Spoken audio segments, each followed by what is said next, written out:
بسم الله الرحمن الرحيم. اولا بعرفكم بنفسي، انا دكتور محمد شرعان، استاذ مساعد جراحه كبد ومراره، كليه طب جامعه اسكندريه. Our lecture today is about principle of organ transplantation, and specifically we will talk about the liver transplantation. Before the beginning, it's a big topic, and for the undergraduate students, we'll give you short hints about the principle of organ transplant and specifically liver transplantation. Organ transplantation is a medical procedure in which the organ is removed from one body and placed in another body of a recipient to replace a damaged and or a missing organ. The donor and the recipients may be at the same location, or the organs or the donor may be in a remote location. Organs and or tissue that are transplanted within the same person's body are called autograft. Transplants that are recently performed between two subjects of the same species are called allograft. Organ donors may be living or brain dead or dead by a circulatory death. It means it may have a brain death only or completely dead. Tissue may be recovered from donors who die from a circulatory death. Unlike organs, most tissue, except the cornea, can be preserved and stored for up to 5 years, except it may be called banked organ. So the organ can be banked, especially the tissue. Types of donor, we have either a living donor, in which the donor are a living person and will donate organ or tissue and will still survive. While the deceased donor are patients, donors are brain dead on a ventilator in the ICU and will donate organs or tissue because they have a brain death. The terms isograft, it is a graft of tissue between two identical twin, of genetically identical twin. So it can be, while the split transplant, it is a term specifically described for liver, in which a cadaveric organ or a donor, a deceased donor, donate the whole liver, and this liver is split into two halves, the big half to the adult and the small half for a child.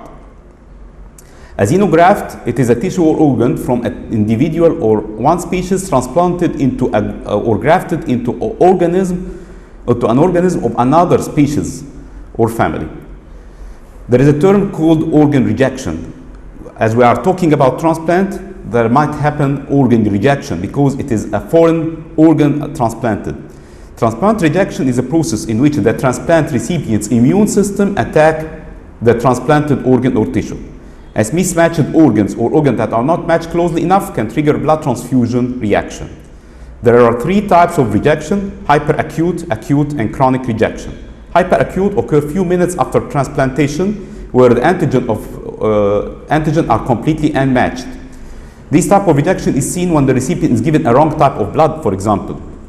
Acute rejection may occur any time in the first week after transplant until 3 months afterwards. Chronic rejection can be placed over many years, where the body's constant immune response against the new organ slowly damages the transplanted tissue or organ. Post-transplant medication, we have to know that we have a post-transplant medication to suppress the immune system, that like anti-proliferative drugs like azathioprine and mycophenolic acid, calcineurin inhibitors like cyclosporin and tacrolimus, mTOR inhibitor like sirolimus and everolimus. For the specific entity of liver transplantation, you have to know well the anatomy of the liver. We have 2 surgical lobes of the liver divided by the Cantley line. It is an imaginary line between the gallbladder bed and the IVC. We have right surgical lobe and left surgical lobe. According to the Coe-Note classification, we have 8 segments of the liver. Each segment have specific portal blood supply, hepatic arterial supply, biliary drainage, and hepatic venous drainage. So we have 4 Coe-Note segments in the left lobe and 4 Coe-Note segments in the right lobe. So 1, 2, 3, 4 left lobe, 5, 6, 7, and 8 the right lobe. So the liver has portal venous supply, blood supply, and hepatic arterial supply, and bile drainage and hepatic venous drainage. For the portal, for the hepatic artery, it's coming from the celiac trunk. The celiac trunk giving the splenic and the left gastric and continue at the common hepatic. Then the common hepatic give the gastroduodenal, and after giving the gastroduodenal, it runs in the free border lesser omentum, like named at the proper hepatic. Inside of the liver, it's divided into left hepatic artery supplying the left hepatic lobe and right hepatic artery supplying the right hepatic lobe. And each one of these are subdivided into segmental blood supply in each coinode segment of the liver. Of course, there is anomaly of the hepatic arterial supply, and it might happen in a small percentage. For the portal vein anatomy, the portal vein it is composed behind the neck of the pancreas by fusion of the splenic vein and the superior mesenteric vein, forming the portal vein which run in the free border of the lesser omentum with the hepatic artery and the bile ducts, and it's subdivided into left portal vein supplying the left lobe of the liver and right hepatic vein, right portal vein supplying the right lobe of the liver, and either both of these veins are subdivided into each segments of the liver. So we have the portal inflow into the hepatic segments of the liver and the venous drainage by the hepatic veins. Three main hepatic veins: right hepatic vein, middle hepatic vein, and left hepatic vein. For the biliary anatomy, we have the common hepatic duct, which is composed by union of the left hepatic duct and the right hepatic duct. The left hepatic duct draining mainly segment 1, 2, 3, 4, which is the left lobe of the liver, and the right hepatic duct we usually drain the right lobe of the liver by the right anterior segmental right anterior segments, which is segment 5 and 8, and right posterior segment 6 and 7, which are forming the right lobe of the liver. So the right hepatic vein draining the right lobe of the liver. We have a nomenclature when we say right hepatectomy. That means we have to we remove all the right lobe of the liver. Left hepatectomy, removing 1, 2, 3, 4. Meanwhile, you remove the left lobe of the liver. About the indication of liver transplant, who is the recipient? We have a recipient, we have a donor. The recipient, it is one of these 4 categories: either chronic liver failure, acute liver failure, liver tumor, or metabolic liver disease. Chronic liver failure might be due to alcoholic liver disease, primary biliary cirrhosis, biliary atresia, post-hepatic cirrhosis, which is the commonest in Egypt and worldwide, autoimmune chronic hepatitis, primary sclerosing cholangitis, and Budd-Chiari syndrome. While the acute liver failure, it is acute insult of the liver either by viral hepatitis or drug toxicity like paracetamol. Metabolic liver disease is a chronic metabolic disease affecting the liver, leading to liver failure either by alpha-1 antitrypsin deficiency, hemochromatosis, Wilson disease, Gaucher disease, and glycogen storage disease. While for liver tumor, the most common indication for liver transplantation from liver tumor is the HCC. Not all HCC patients can be transplanted. We have a selection criteria for transplantation. But the well-known is the Milan criteria, which is a single nodule of HCC 5 centimeter or less, or 3 nodules of HCC 3 centimeter or less. These criteria give is a good indication for a good prognosis. So the liver transplantation is indicated whenever the patient have HCC within a Milan criteria. There are 2 other criteria beyond the Milan criteria, like UCSF, University of California, San Francisco. It is above this Milan criteria, and the Bismuth criteria, which is below the Milan criteria. As you know, the sequelae of the hepatitis C, either the hepatitis C can lead to cirrhosis, and this cirrhosis can lead to either liver failure or can lead to hepatocellular carcinoma. Liver failure and hepatocellular carcinoma are usually a transplant candidate whenever the indication are settled. The contraindication of liver transplantation is either uncontrolled cardiopulmonary disease, severe irreversible pulmonary hypertension, hypotension on vasopressors, recent intracranial hemorrhage, uncontrolled sepsis, extrahepatic malignancy, or active substance abuse. Other contraindication like HCC beyond the criteria, HIV positive patient, extreme of age beyond 70, cholangiocarcinoma, and liver metastasis. We have 2 big types of liver transplantation. depending on the type of donor. Either we have a living donor liver transplantation, the donor is living person. Deceased donor liver transplantation, the donor is a cadaver. So the deceased is a cadaveric person, the commonest done worldwide, usually using the whole liver, and the patient is in the orthotopic position. It is either subdivided into cadaveric liver transplant, split liver transplant, and auxiliary or heterotrophic liver transplant. Cadaveric we mean that we take all the liver from a cadaver and transplant it into recipient. A split liver transplant, it means we take the whole liver and split it into two halves, one half to an adult, the right lobe to the adult, and left lobe into a child.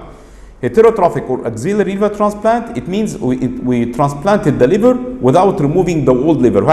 We put the liver in another site which is cancelled now. It is not done nowadays. Living donor liver transplant, the donor is a living person and depends on liver regeneration. It means when remove the part it means the right lobe from a donor, the donor have his left lobe and it is healthy, it can regenerate, and this right lobe transplanted into the recipient, it also will regenerate. We take a reduced graft, which means a piece of liver will be transplanted, not the whole liver. It is subdivided into another living donor liver transplant using the right lobe from a donor, and pediatric living donor liver transplant using a left lobe from the donor. This work is it is not a one-man show. It is a cooperation between all this team of persons and the doctors, and it is there should be a coordination between both of them for a successful procedure. Before doing the procedure, of course, there is an evaluation of the donor and recipient to have to evaluate the etiology of liver disease, the severity of this liver disease, the general condition of the patient, medical and psychosocial, and to estimate the liver insult, we have two scores, either the Child-Turkel-Pugh score or the MELD score. The Child-Turkel-Pugh score, it scores 1, 2, and 3 points, depending on these points: encephalopathy, ascites, bilirubin, albumin, and PT. After grading this score, if there is no encephalopathy 1 to 2 encephalopathy grade 2, grade 3 and 4 graded 3, and so on, ascites, bilirubin, albumin, and PT. After calculating all of this, we calculate if it is the score 5 to 6, it is called child A. It's score 7 to 9, child B. If the score beyond or above 9, it is called child C, which is a decompensated patient. So the other score is called MELD score. It is a complicated score. It cannot be studied. It is present on the smartphone. You can calculate it, but we only retrieve from the recipient these 3 points, these 3 data: creatinine, bilirubin, and INR. And this MELD score was given for a patient on portal hypertension waiting for transplant, doing the TIPS, waiting for transplant in a liver failure. So the MELD score will categorize the patient according to severity of liver disease and the 3-month mortality rate. If the MELD score is bigger, so the mortality rate will be bigger and should be listed first before any other patients with MELD score lower. So the MELD score it will test the severity and the prognosis if we leave these patients. So it will give the patient the priority for listing on the liver transplantation. So the minimum listing criteria for chronic liver disease of the patient with extreme of child score B or C, or the child A with varicose bleeding or bacterial endocarditis, spontaneous bacterial peritonitis, or encephalopathy that interfere with his quality of life. The preoperative assessment of the donor recipient, of course, we have to do a full lab workup, including CBC, fasting blood sugar, liver function test, hepatitis profile, cytomegalovirus and Epstein-Barr virus, all the renal function test, or the cardiac assessment, chest X-ray and CT, ultrasound and Doppler, triphasic CT, volumetric CT to estimate the size of the graft and the remaining size of the liver, MRI and MRCP, and CT angiography and CT venography, CT portography to trace the anatomy of the portal vein, hepatic artery, and the hepatic vein.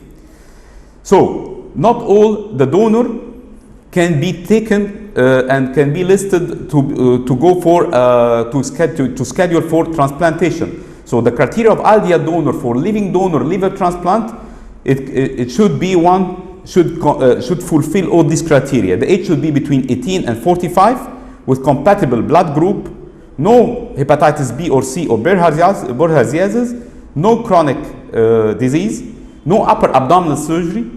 The donor should not be obese because this donor might have fatty liver.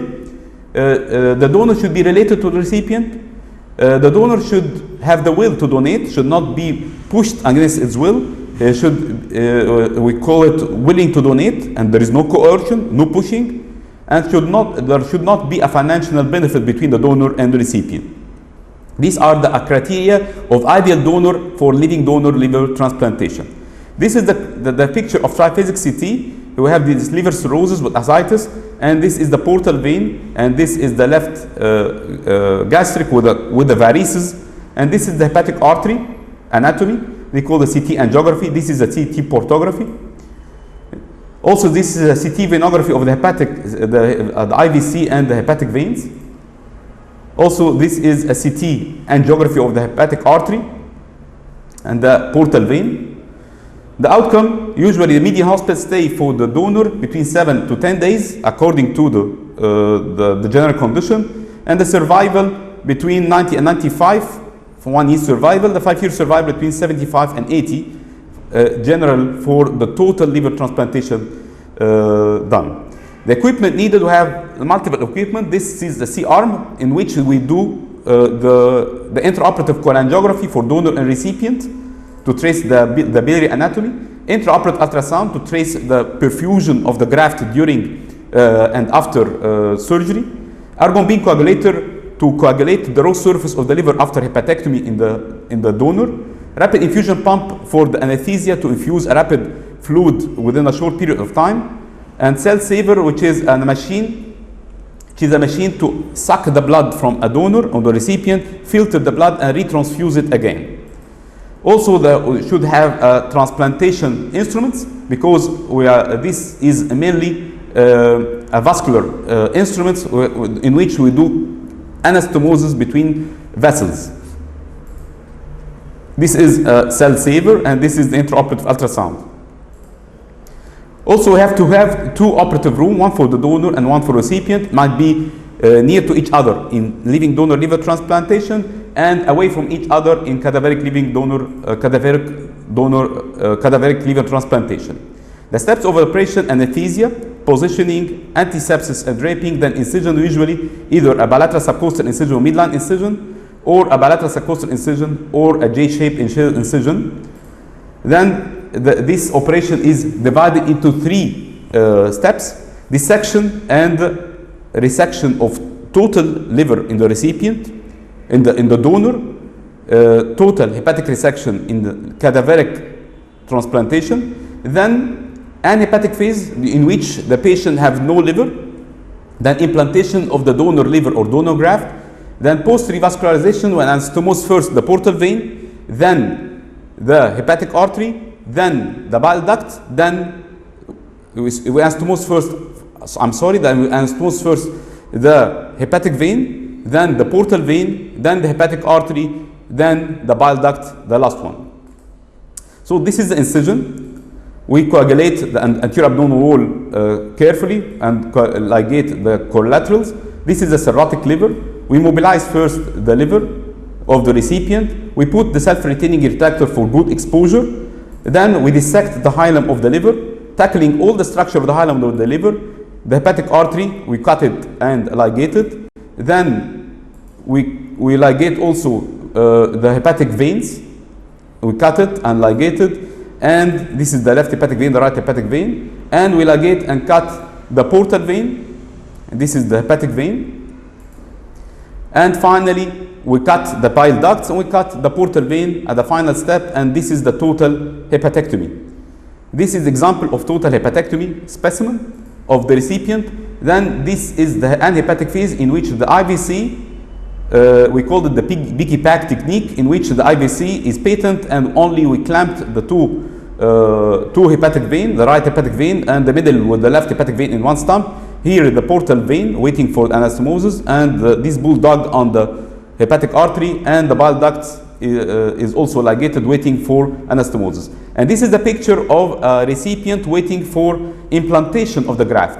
Either we implanted the whole liver in cadaveric liver transplantation, or we implant a graft, either right or left lobe, in living donor liver transplantation. Here we have the hepatic veins waiting for anastomosis, portal vein, hepatic artery, and bile ducts. We have multiple types of grafts. Either the left lateral segment 2 and 3. Each graft has a hepatic vein, portal vein, hepatic artery, and bile duct. This is the left lobe, segment 1, 2, 3, and 4. Also have all the structure for anastomosis. And the right lobe, we have hepatic vein, portal vein, hepatic artery, bile ducts. In the living donor liver transplantation, we always do for adult a right hepatectomy procedure, and performing, we resect the right lobe, and we preserve all the structure of this graft for good anastomosis in the recipient. So we have to do right hepatectomy. After right hepatectomy, there is a back table with an ice and a preservative. This preservative is called HTK solution or UW solution. Then we put it inside of this back table after right hepatectomy, and we perfuse it with HTK solution or UW solution to rush and wash out all the blood clots and the toxic particles inside the graft or inside the tissue of the liver.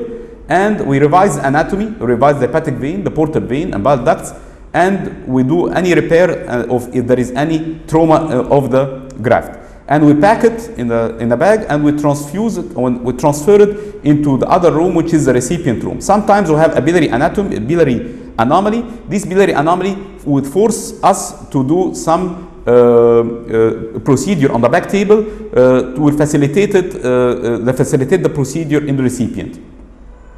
We can have a one bile duct in the graft. We can have two bile ducts of the graft. We can have two bile ducts on the graft if there is a biliary anomaly of the donor. And this biliary anomaly can be discovered by the intraoperative cholangiography by the CR. This is an example of what is called trifurcation of the bile ducts, in which the bile ducts are two in the right lobe. And this is trifurcation of the portal vein. The right portal vein is 2. So, as I've told you that in the implantation technique, we do the anastomosis of the hepatic vein first, then the portal vein the second, then the hepatic artery third, and the bile ducts is the last one to be anastomosed. This was the left lobe, and this is the right lobe, the same manner. Hepatic vein, portal vein, hepatic artery, and bile ducts. The bile duct either by hepatocgenostomy, by anastomosis with the intestine, or anastomosis duct to duct with a stent or a T-tube. This is a live photo of hepatic vein anastomosis, a live photo of portal vein anastomosis, then the hepatic artery anastomosis. This is the hepatic artery anastomosis by magnifying loop or microscope. Then we have to do the ultrasound Doppler to confirm the perfusion of the graft and the patency of the anastomosis. For the complication, we have a lot of complications that have to be studied. We have either biliary complication, which is the commonest, like biliary leak, biliary stricture, or biloma, collection of bile. Vascular complication, because we do vascular anastomosis like bleeding. You can have bleeding, thrombosis, or stenosis. Opportunistic infection of the recipient, because the patient will take the immunosuppression to have to weigh to measure the amount of immunosuppression not to be big enough. Graft rejection, as I've talked about graft rejection, so the immunosuppression have to be measured well. Small forsyth syndrome, it is a complication might happen if we transplanted a small graft not correlated with the size of the recipient. So if the patient is a big enough with high weight with small graft size, there is no correlation between the size of this graft transplanted into him. Will suffer from liver failure. We call it small forsyth syndrome. Also, primary graft non-function if there is complication of the the preservation or the anastomosis, or either extra hepatic manifestation, complication like endocrine or drug or cardiac failure or chest infection. The immunosuppression, I told you that we have to combine some drugs to limit the toxicity of each drug and allow flexibility in tailoring the treatment of the individual patient and indication. We have to have three types of drugs: corticosteroids, antiproliferative drugs, and calcineurin inhibitor drugs like cyclosporin. The common combination: prednisolone as a cyprine and tacrolimus. For the post-operative period, the old patient will be transferred into the ICU. The recipient will be isolated in isolation room in the ICU, while the donor in the regular ICU. The patient will stay in the ICU for 1 to 2 days. This is the donor, while the recipient will stay until all we confirm that there is no complication, there is monitoring and stabilization of major organs, the graft function is good, and we have to achieve the immunosuppression in the ICU, and we have to be sure that the immunosuppression dose is good, and we have to exclude if there is any complication by regular doing of ultrasound and lab investigation. So this is the goal of admission for ICU: monitoring and stabilization of organ, graft evaluation, graft function, achievement of adequate immunosuppression, and detection and monitoring and treatment of complication. The small for size, it is, I will talk about it separately, because it happened when a small size of the graft transplanted into a big size of a recipient. So there is no correlation between the size of the graft and the size of the recipient. So the graft volume and recipient size are important in determining the graft recipient weight ratio. So we call it the graft recipient weight ratio, which should be above 0.8. So if it is below 0.8, the recipient will suffer from what is called small for size, where the patient will suffer from enhanced encephalopathy, hepatocyte injury, and prolonged steatosis and renal failure and ascites and septicemia, and the only saving procedure will be retransplantation. Again, small for size syndrome is insufficient liver function mass after liver transplantation, or even after extended hepatectomy. It can happen also in the donor if you remove a big amount of liver and the remaining is not sufficient for the donor. So the patient the donor can suffer from a small for size. So the patient will suffer from cholestasis, coagulopathy, portal hypertension, and ascites, and will be predisposed to encephalopathy, liver failure, and mortality. Thank you so much.